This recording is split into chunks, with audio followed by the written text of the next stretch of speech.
Foundations of Amateur Radio. When you join the community of radio amateurs, you'll find a passionate group of people who to greater and lesser degrees spend their time and energy playing with radios, in whatever shape that takes. For some, it involves building equipment. For others, it means going on a hike and activating a park. Across all walks of life, you'll find people who are licensed radio amateurs, each with their own take on what this hobby means. Within that community, it's easy to imagine that you're the center of the world of radio. You know stuff, you do stuff, you invent stuff.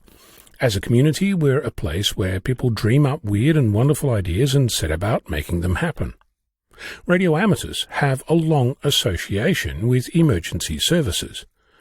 When I joined the hobby over a decade ago, one of the sales pitches made to me was that we're ready to be part of emergency communications. In some jurisdictions, that's baked into the license. There was a time when a radio amateur was expected to be ready to jump into a communications gap and render assistance with their station. There are amateur-based groups like WICEN, the Wireless Institute Civil Emergency Network in Australia, ARES, the Amateur Radio Emergency Service in the United States, RAYNET, the Radio Amateurs Emergency Network in the United Kingdom, AREDN, the Amateur Radio Emergency Data Network in Germany, DARES, the Dutch Amateur Radio Emergency Service, AREC, or Amateur Radio Emergency Communications in New Zealand, and EmComms in Trinidad and Tobago, to name a few.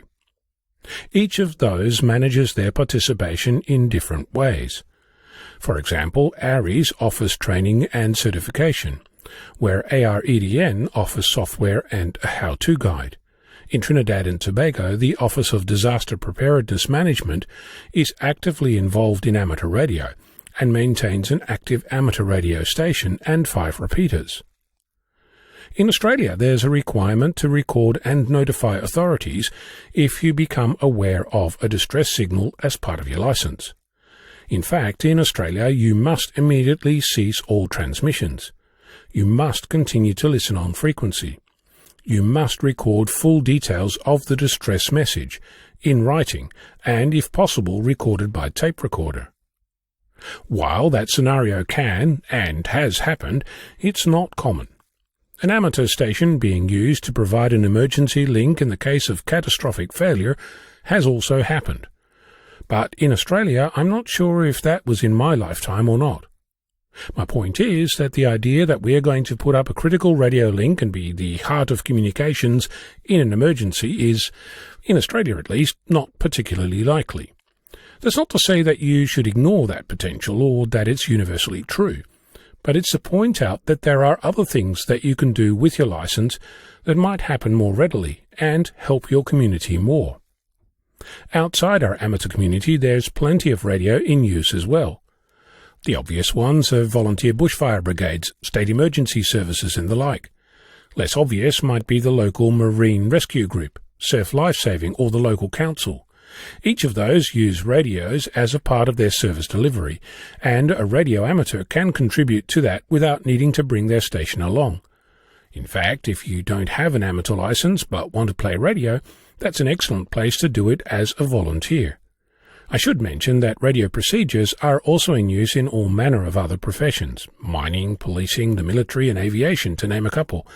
Not to forget occupations like tour guides, ferry operators, and pretty much any place where telephones, fixed or mobile, are not readily deployed. Within those areas there are procedures and jargon that you'll need to learn and perhaps even need to be certified for. But you, as a radio amateur, have several skills that you can bring to the table because you already have a license.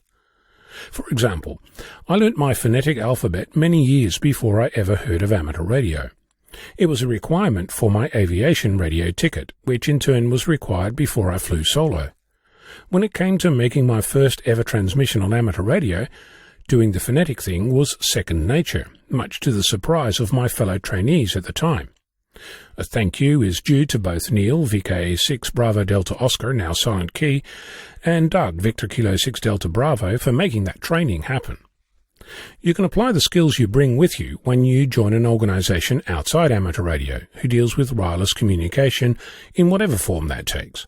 For example, just the idea that you know how to pick up a microphone and push the push-to-talk button and speak, and let the button go after you're done, a pretty trivial activity in amateur radio, will be something that you have that most of the untrained general public have no idea about. Amateur radio is a massive hobby. Playing with radio or doing something serious with it comes in all shapes and sizes. Your amateur experience can help, but be prepared to learn different procedures and methods. The amateur way isn't the only way, and it's not the only place where radio is used.